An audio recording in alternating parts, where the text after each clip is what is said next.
Muito bem, voltamos a falar direto da página do Jornal Visão Espírita no YouTube e no Facebook para mais uma gota de Espiritismo, mais uma gota de O Livro dos Espíritos. Livro 3º, capítulo 10º, Lei de Liberdade. Estamos no item Liberdade de Consciência. Liberdade de Consciência, questões 838, 839 e 840. E uma explicaçãozinha de Kardec. Se você puder compartilhar esse vídeo, comentar, curtir, você ajuda na divulgação da doutrina espírita. Não tem fins lucrativos esse vídeo, tá bom? Vamos estudar? Então vamos lá. Liberdade de consciência, questão 838. Toda crença é respeitável mesmo sendo notoriamente falsa? Toda crença é respeitável mesmo sendo notoriamente falsa? Resposta. Toda crença é respeitável quando é sincera e quando conduz à prática do bem. As crenças censuráveis são as que conduzem ao mal. Olha, criticar outra crença, criticar outra religião não é certo. Claro que não é certo. Mas também não é certo fazer ouvido mocho, ouvido moco. Não prestar atenção, fazer de conta que não está ouvindo as barbaridades que nós possamos estar ouvindo. Fazer de conta que não estamos vendo os equívocos cometidos, aí é auto-engano, não é? Então é claro que uma crença ela é extremamente benéfica quando ela gera homens de bem. Então qual a melhor religião? A melhor religião é aquela que mais homens de bem produz. Beleza, perfeito. Nunca o Livro dos Espíritos diz que o Espiritismo é a melhor religião. A melhor religião é aquela que mais homens de bem produz. Então, se uma crença é notoriamente falsa, por mais que ela seja respeitável, nós não podemos fazer de conta que ela não existe. A crença de que os escravos, os escravizados, não existem escravos, os escravizados negros da África não tinham alma, que era uma crença propalada pela Igreja Católica, isso causou as dores inomináveis e esse racismo que ainda perdura tanto no Brasil, vamos falar da escravidão no Brasil quanto em Portugal, que foram os portugueses que começaram a escravidão. Então veja, todo líder, isso é importante, todo líder, ele tira das pessoas aquilo que ela tem de melhor ou de pior, de acordo com o líder. Isso é muito importante a gente ter em conta. Chico Xavier, perto do Chico Xavier, nós sempre agimos diferente. No centro espírita, nós agimos diferente. Tem gente que fala até assim, nossa, eu entro no centro, eu sinto uma vibração diferente, não tem nada diferente. O que tem é a predisposição ao bem e, por conseguinte, a presença de mentores. E isso então faz com que esses líderes que estão no centro espírita, tiram da gente, fazem brotar na gente, vira à superfície aquilo que a gente tem de melhor. Líderes como fascistas, fascistoides, líderes como Hitler e outros que se lhe assemelham,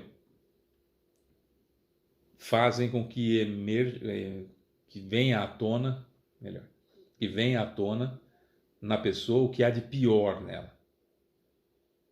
Então, se a crença, seja ela qual for, religiosa ou não, faz com que venha à tona de você bons sentimentos, ela é respeitável. Se ela faz vir de você o que você tem de pior, é execrável. É uma crença horrenda e nós não podemos fazer de conta que não estamos vendo. Porque seria um absurdo não reprimir o mal. Mas criticar por criticar também não está certo. Precisamos ter moral para auxiliar o outro naquele equívoco que o outro se encontra. E não apontar o dedo, é diferente, percebe? 839. Será repreensível escandalizar em sua crença aquele que não pensa como nós? Resposta. Isso é faltar com a caridade e atentar contra a liberdade de pensamento. fantástico. Eu não tenho que achar que quem não é espírita está errado. Extraordinária questão. Será repreensível escandalizar em sua crença aquele que não pensa como nós? Isso é faltar com a caridade e atentar contra a liberdade de pensamento. Nós estamos vendo espetáculos horrorosos de preconceitos terríveis, principalmente do público evangélico, contra os praticantes, os frequentadores, os adeptos de religiões de matriz africana. Candomblé, Umbanda, Quimbanda. Isso é inaceitável. Isso é inaceitável. Primeiro porque essa religião, que em sua maioria prega os bens materiais como recompensa direta daquele bajular de Deus, não pode criticar qualquer outro tipo de religião. Seria, no mínimo, hipocrisia. Para falar pouco, hipocrisia. Não é? Falta estudo para saber que, por exemplo, a existência do espírito é algo comprovado cientificamente, a reencarnação é comprovada cientificamente. Fábio, eu nunca vi um negócio desse. Você está desinformado. Eu recentemente escrevi justamente isso no Facebook, numa resposta a um sujeito. Que ele disse: você há de convir comigo que a reencarnação não é comprovada e nisso o espiritismo peca. Eu falei: pera lá, como não é comprovada? Você conhece esse trabalho de pesquisa seríssimo de universidades americanas e universidades inglesas? Se você não conhece, então não é que não existe a reencarnação, você que é desinformado. Aquilo que eu não sei é apenas desconhecido, não é inexistente. Se aquilo que eu não conheço, aquilo que eu não vivencio, aquilo que eu não pratico, eu acho que não existe, eu sou um belo de um imbecil que não aprendeu a conviver com os diferentes 8 bilhões de pessoas diferentes que existem no planeta. É inaceitável, numa situação que nós nos encontramos hoje, com toda a tecnologia à nossa disposição, com todo o conhecimento à nossa disposição, eu achar que algo não existe simplesmente porque eu não tive conhecimento daquilo ainda. Isso é de uma prepotência, de uma ignorância tamanha que não tem outro nome se não chamarmos de imbecil. Não é para ofender, não, é só para dar nome, porque não tem outro para usar. Não é? 840. Seria atentar contra a liberdade de consciência ou pôr obstáculos a crenças que, por sua natureza, podem perturbar a sociedade? Resposta: pode-se reprimir os atos, mas a crença íntima é inacessível. Kardec: reprimir os atos externos de uma crença quando estes acarretam um prejuízo qualquer a outrem não é atentar contra a liberdade de consciência, pois essa repressão deixa à crença sua inteira liberdade. Então, para eu reprimir alguma crença, alguma atitude, eu reprimir algum culto, algum ato religioso, algum ato de crença de alguém, eu tenho que ter amplo conhecimento para saber que aquilo está fazendo mal, por que está fazendo mal e qual o objetivo da repressão daquilo. Remonto outra vez a essa liberdade de consciência que nós temos de pensar o que a gente quiser, de agir como nós quisermos, desde que onde termina a minha liberdade, começa do outro. Se eu souber isso, aí tudo bem.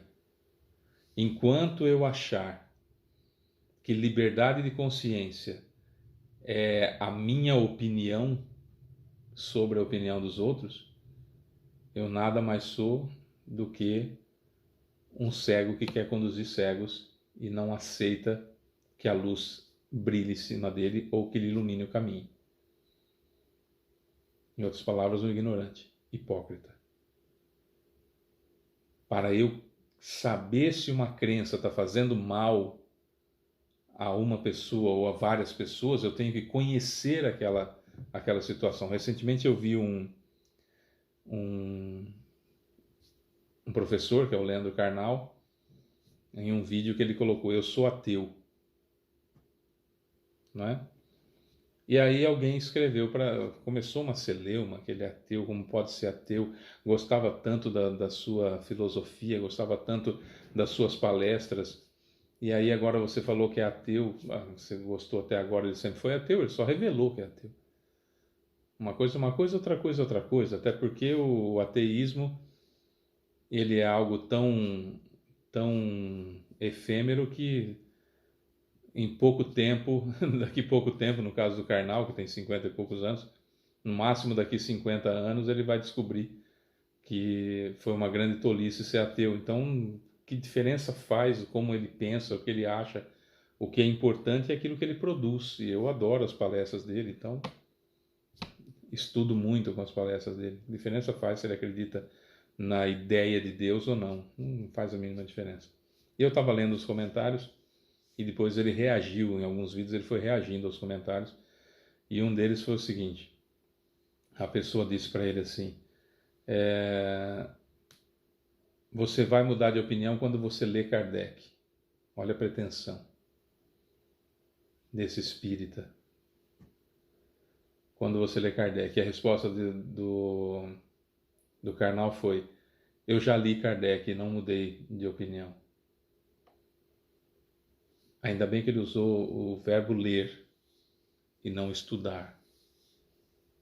Porque se ele tivesse estudado Kardec, estudado o Espiritismo, com o mesmo afinco que ele estuda os filósofos gregos e a história, ele é professor de história do mundo, brilhante por sinal, e ele tivesse estudado Kardec, e estudado as experiências de William Crookes, e estudado, voltado a sua linha de estudo para a sua visão, o seu foco de estudo para essa linha das universidades da Virgínia, da Universidade de Cambridge, da Universidade de Harvard, Instituto do Sono de Harvard, Instituto do Sono de Londrina, ele teria uma outra opinião, muito provavelmente. Só ler Kardec não muda a opinião de ninguém. Porque é um livro como dos filósofos, como Aristóteles, como Platão, como tantos outros. É um livro.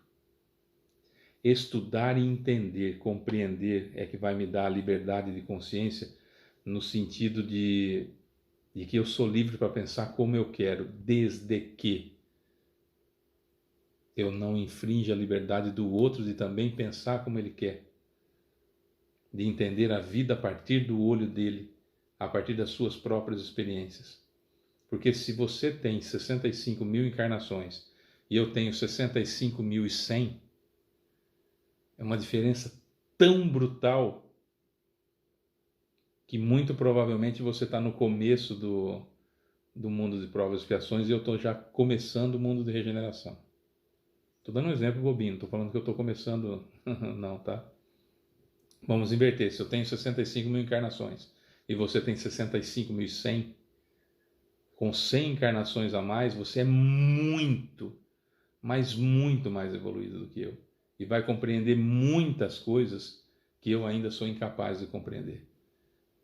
Então a liberdade de consciência, ela é plena desde que eu não infrinja a liberdade que o outro também tem de consciência exatamente igual.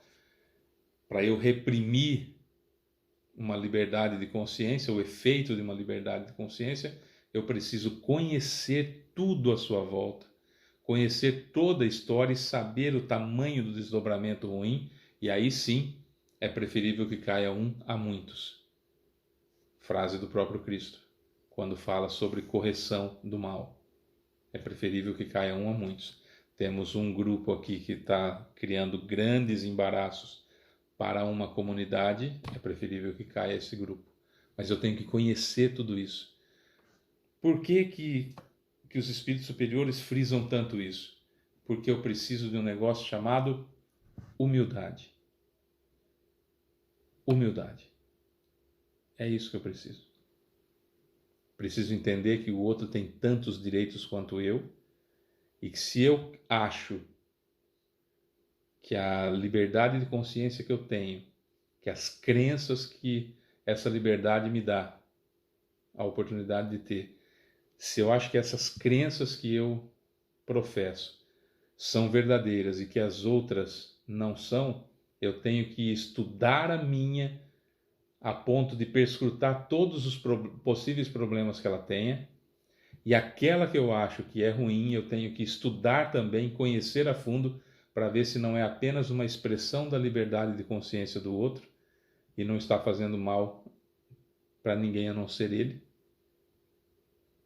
Mas se esse mal estivesse se alastrando, que eu, tendo conhecimento de causa do meu e do dele, possa então, preferencialmente, ajudar que caia um a muitos. Não sei se me fiz explicar, mas é essa situação. Não é porque eu acho que está tudo certo. Eu tenho que conhecer, eu tenho que saber e, principalmente, saber sobre aquilo que eu acho que é ruim, para saber se é realmente ruim ou não. A minha liberdade sempre vai ter um limite. Liberdade de consciência. Fábio, mas a consciência é minha, tem limite? Tem. O limite é quando começa a liberdade do outro ter a mesma consciência que eu, pensando diferente. É a liberdade dele. Certo? É isso. Sou Fábio Pereira, essa é mais uma gota de Espiritismo. Amanhã tem mais. Beijo pra você que fica. Tchau.